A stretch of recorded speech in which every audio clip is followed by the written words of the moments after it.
Et on va continuer avec la candidate de la France Insoumise, Manon Aubry.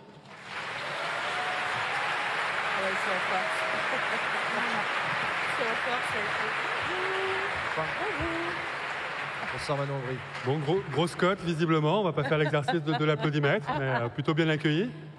Peut-être plus que Emmanuel Macron lui-même, c'est bien d'avoir la Sorbonne qui accueillit et qui ne privatise pas les moyens de l'État pour la campagne de M. Macron. Je vais quand même vous présenter. C'est pas mal, non?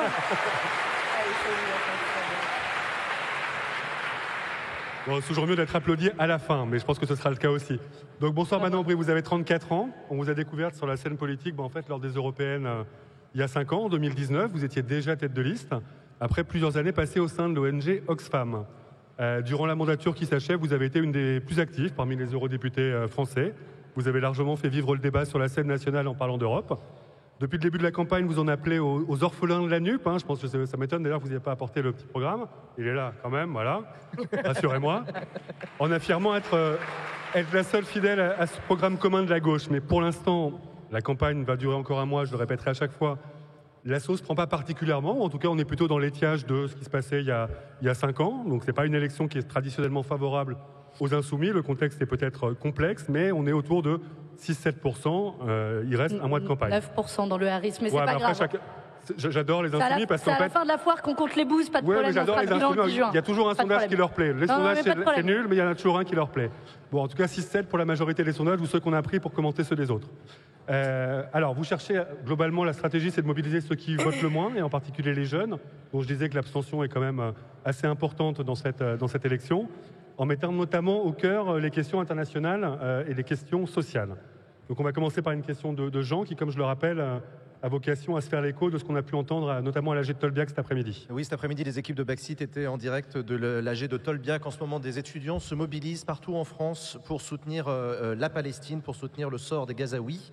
Il y a beaucoup de jeunes également qui, en se mobilisant, ont un petit peu peur lorsqu'ils voient les policiers être utilisés pour évacuer les universités, lorsqu'ils voient également des auditions par la police de Rima Hassan, qui est sur votre liste, de Mathilde Panot, la présidente du groupe à l'Assemblée nationale. Quel est le message que vous avez envie d'envoyer à ces jeunes qui aimeraient se mobiliser pour la Palestine? Tout d'abord, je voudrais rendre hommage non seulement aux étudiants de Tolbiac, mais aussi aux étudiants qui sont mobilisés ici, devant la Sorbonne, pas plus tard que cet après-midi, aux étudiants qui se mobilisent partout dans le pays pour dire une chose très claire. Notre génération ne veut pas être témoin d'un génocide en cours dans la bande de Gaza, qui est un carnage humanitaire sans précédent, avec plus de 30 000 personnes qui sont mortes. Il est mort à Gaza autant d'enfants en 4 mois que dans l'ensemble des conflits internationaux en 4 ans. Et je veux leur dire tout mon soutien, toute ma solidarité et toute l'irresponsabilité aussi du gouvernement qui vise à réprimer l'ensemble des voies de la paix. C'est Rima Hassan, candidate sur ma liste, c'est Mathilde Panot, la présidente de groupe de l'Assemblée nationale de la France Insoumise. C'est la première fois qu'une présidente d'un des principaux groupes d'opposition est poursuivie en justice. Mais ce sont aussi, c'est Guillaume Meurice, le journaliste humoriste, qui est poursuivi et qui est menacé de licenciement. Et je veux leur dire non seulement tout mon soutien, mais je veux dire aussi toute notre détermination. Non, ils ne feront pas taire les voix de la paix, elles continueront à s'exprimer ici à la Sorbonne, dans toutes les facs de France, pour que la France et l'Union européenne utilisent tous leurs moyens pour cesser le massacre en cours dans la bande de Gaza, pour qu'un embargo sur l'envoi d'armes soit décidé, pour que l'accord d'association entre l'Union européenne et Israël soit suspendu, et aussi pour reconnaître l'État de Palestine, cette chose si simple que la France se refuse pourtant à faire. Voilà ce qu'on peut faire. Et merci aux étudiants d'être cette lumière dans cette obscurité et de montrer le chemin. Gloire à eux, ils nous trouveront en tout cas à leur côté pour les soutenir aussi longtemps que nécessaire. Charlotte? Manon, vous parlez de la Palestine. Il y a quelques semaines, quand la campagne a commencé, vous disiez que vous vouliez faire une campagne axée complètement sur le social et notamment sur le retour des règles austéritaires qui allaient, disiez-vous, provoquer un désastre social. On ne vous entend aujourd'hui plus du tout parler de ça. Est-ce que vous êtes à l'aise avec le changement de ton de la campagne? Charlotte et Libération, est-ce que vous avez assisté à un seul de nos meetings?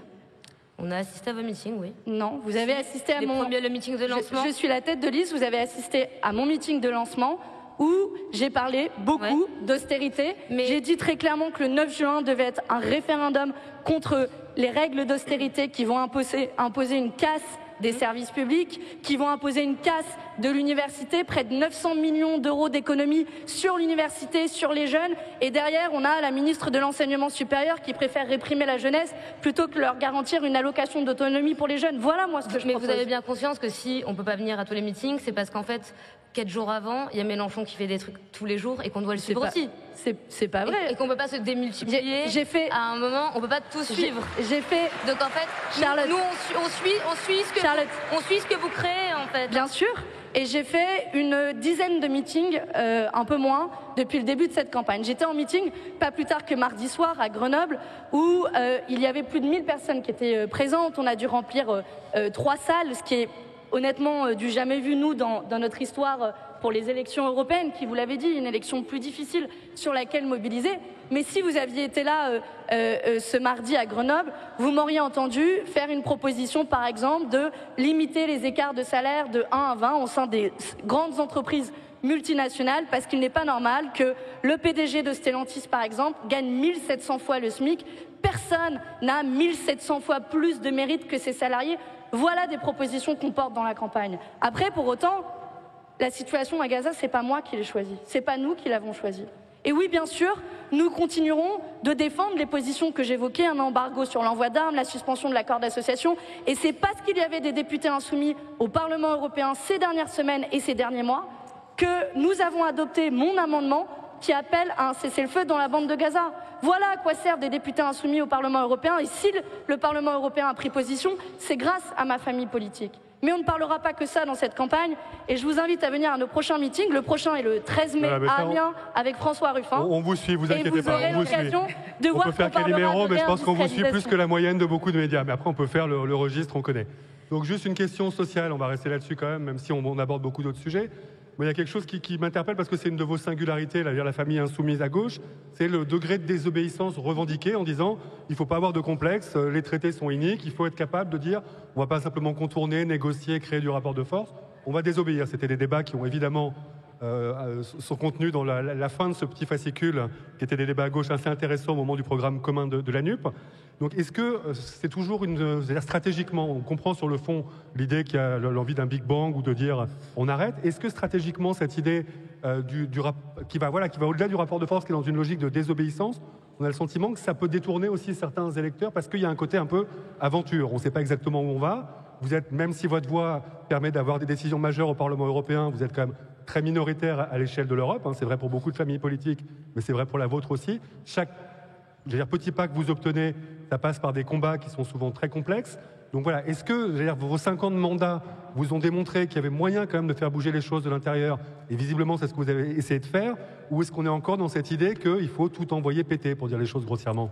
Alors plusieurs choses. D'abord, oui, c'est utile d'être au Parlement européen, et c'est parce que nous avons mené la bataille avec beaucoup de force pendant 5 ans que nous avons obtenu une directive européenne sur les travailleurs des plateformes. Il y a beaucoup de jeunes ici dans cette salle.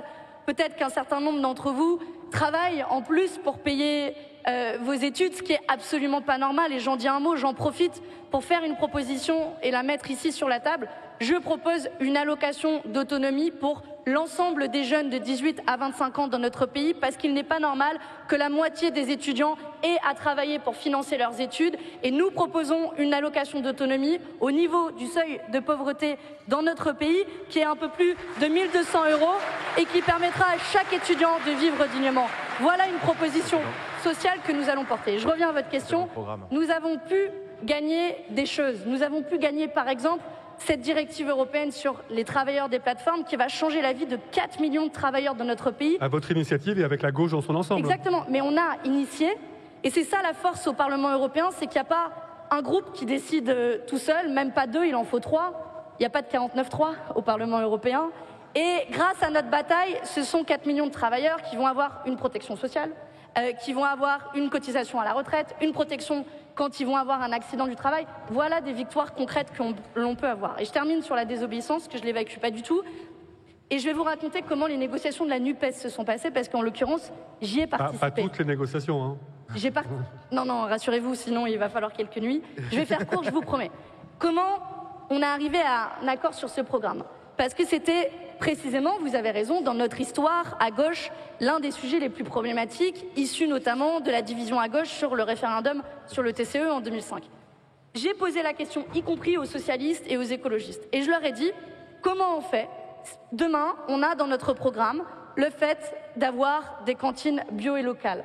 Le fait de renationaliser Fret SNCF et d'éviter, plutôt sa mise en concurrence, sachant qu'on transporte des marchandises, il n'y a que 10% des marchandises en France qui sont transportées sur du fret, sinon c'est sur du camion. La Commission européenne nous demande de privatiser Fret SNCF. Et je vous donne un dernier exemple.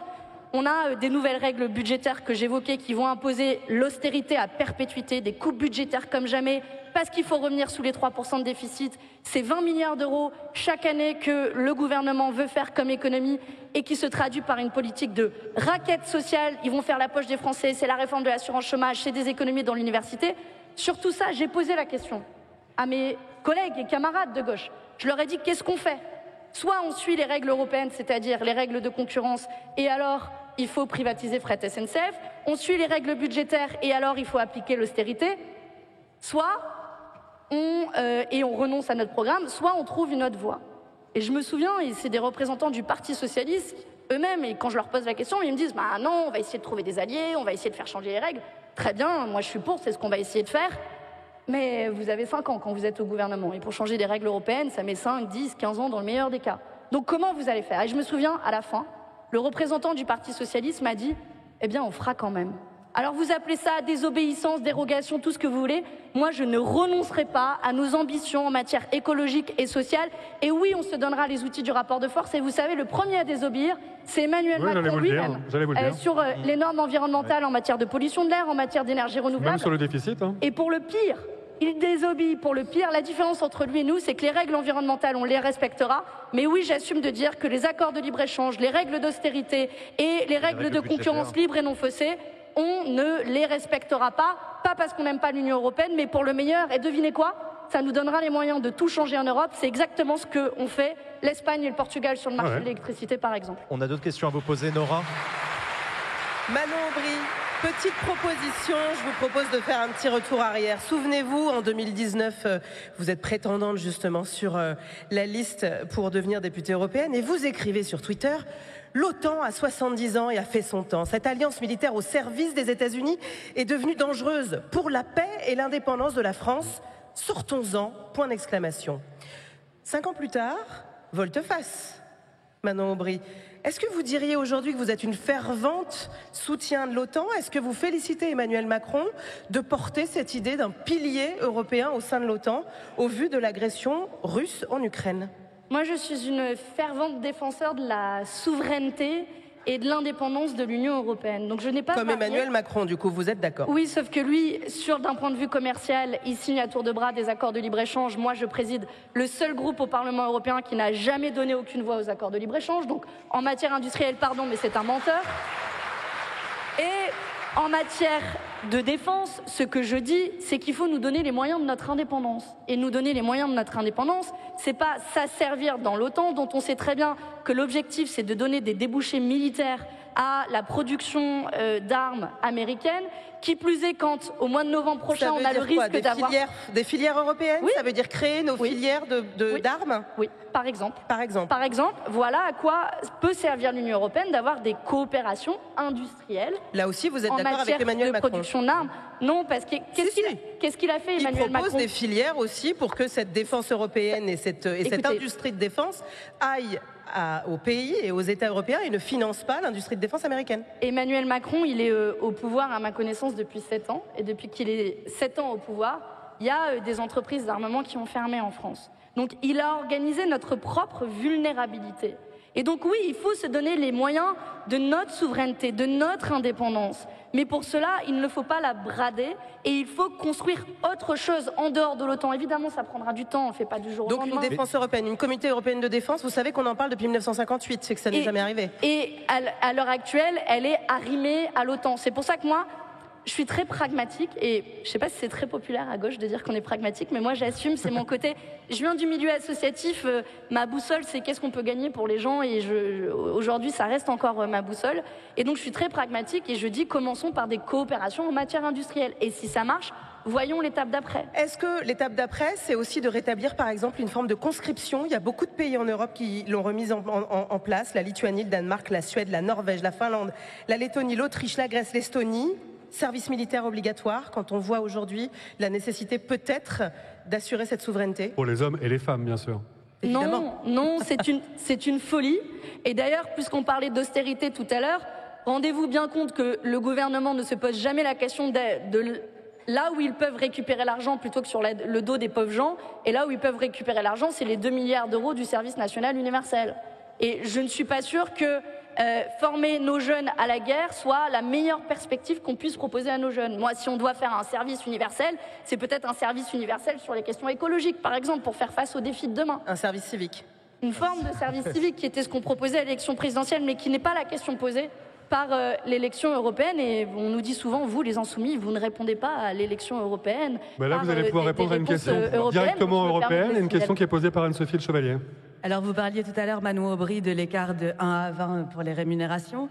Nous, on avait fait un calcul à Libération, c'était 16 milliards d'euros. C'est un calcul théorique de ce qui arriverait dans les caisses de l'État si les 75 ménages français les plus riches voyaient leurs revenus taxés comme ceux de l'ensemble des citoyens. Le gouvernement français défend une taxe sur les très riches au niveau international qui a peu de chances d'aboutir. En effet, vous défendez une taxe au niveau européen, la taxe sur les super riches. Est-ce que vous pouvez nous en dire plus? Quel rendement vous en attendez? Comment vous feriez pour que ces grandes fortunes ne déménagent pas en dehors des frontières européennes pour y échapper? Et surtout, comment le faire accepter au niveau européen, sachant que sur les sujets fiscaux, c'est la règle de l'unanimité qui prévaut. Merci pour une question super intéressante. Enfin Non, elles sont toutes intéressantes, pardon. Je suis respectueuse de votre travail et par ailleurs, merci pour l'organisation de ce débat qui est extrêmement respectueux et c'est assez appréciable de parler de fond et de ne pas avoir à répondre « mais est-ce que vous êtes vraiment des terroristes » comme on le fait du matin au soir. Donc, non, on a une petite question un peu bas de gamme pour la fin quand même. Parce que, mine de rien, en fait, et je vous remercie d'autant plus, on a sorti un programme et on est un des seuls à avoir sorti notre programme pour les élections européennes, c'est pas rien. Je vois Marie Toussaint qui est là-bas, elle va dire qu'elle aussi, je pense. Ils viennent de le sortir cette semaine, donc on est deux. Ils l'ont sorti mardi, si je dis pas de bêtises, Marie. Donc pour revenir à votre question, nous, il y a un problème de base qui est, moi, ce sur quoi je travaillais avant d'être élue au Parlement européen. Je travaillais pour l'ONG Oxfam sur les questions de lutte contre l'évasion fiscale et les inégalités. Aujourd'hui, les immenses fortunes et les grandes entreprises multinationales payent beaucoup moins d'impôts que le commun des Français, y compris le commun des étudiants. Je le dis, les étudiants, vous payez beaucoup d'impôts parce que le premier impôt en France, c'est la TVA quand vous faites vos courses. Donc notre système fiscal est pleinement injuste. Donc ce qu'on propose, c'est deux choses. Une taxation sur les super profits, parce que des entreprises multinationales ont doublé leurs profits depuis 2019 et se sont enrichies sur la crise. Je pense notamment à des entreprises en plus comme Total qui détruisent la planète et qui chaque année vont de profit record en profit record. Et on propose une taxation sur les super fortunes, sachant que le patrimoine des 0,5% les plus riches en Europe a augmenté de 35% en l'espace de 10 ans. Et pour finir de répondre à votre question, ça rapportera beaucoup d'argent. Taxation sur les super profits, ça rapportera 125 milliards d'euros. Taxation sur les super fortunes, ça rapportera 250 milliards d'euros. Je pense que c'est beaucoup plus intéressant plutôt que de faire une réforme de l'assurance chômage, d'aller piquer de l'argent dans la poche des universités ou dans la poche de nos hôpitaux qui souffrent déjà bien. Et en plus, avec ça, on pourra financer l'allocation d'autonomie que je mentionnais à l'instant, on l'a chiffré, ça coûte à peu près 50 milliards d'euros. Donc voilà, on a le choix et c'est le choix que vous pouvez le faire le 9 juin. Si vous voulez aller taxer les super riches et les super profits pour financer une allocation d'autonomie, alors vous savez qu'il reste à vous faire. Pour pas qu'ils déménagent, justement. Ah ouais, pardon. Ça tombe bien. Là, je pourrais en parler 4 heures parce que c'est mon dada et mon sujet, mais promis. On va faire en 40 secondes. Je vais le faire en 40 secondes. parce que c'est la réponse toujours des macronistes. On propose deux choses. La première, c'est une taxation à la source pour les entreprises et les super riches, une forme de taxation universelle des entreprises. J'ai pas là le temps d'aller dans le détail, mais c'est largement possible. Et puis une deuxième chose, j'aime bien toujours faire ce quiz. Est-ce que vous savez quels sont les paradis fiscaux qui sont listés sur la liste européenne de paradis fiscaux? Dites-moi juste un pays dans la salle. Luxembourg, Malte, ok, je fais court, donc j'en prends pas plus. Raté, ils y sont pas. Par contre, vous avez des pays comme Guam et Fidji. Les îles Fidji sont mieux connues pour leur performance en rugby qu'en évasion fiscale. Cette liste est absolument ridicule, donc il y a une première chose à faire, c'est appeler un chat un chat. Lister le Luxembourg, l'Irlande, Malte et les Pays-Bas comme des paradis fiscaux parce que la moitié des profits y sont délocalisés. Voilà ce que devraient entreprendre la France et l'Union européenne. Merci beaucoup Manon Aubry d'avoir accepté de venir ce soir. Merci. Merci à vous d'être venu à cette université Libé. Vous arrivez à dire pas mal de choses en 20 minutes. Hein. Ouais.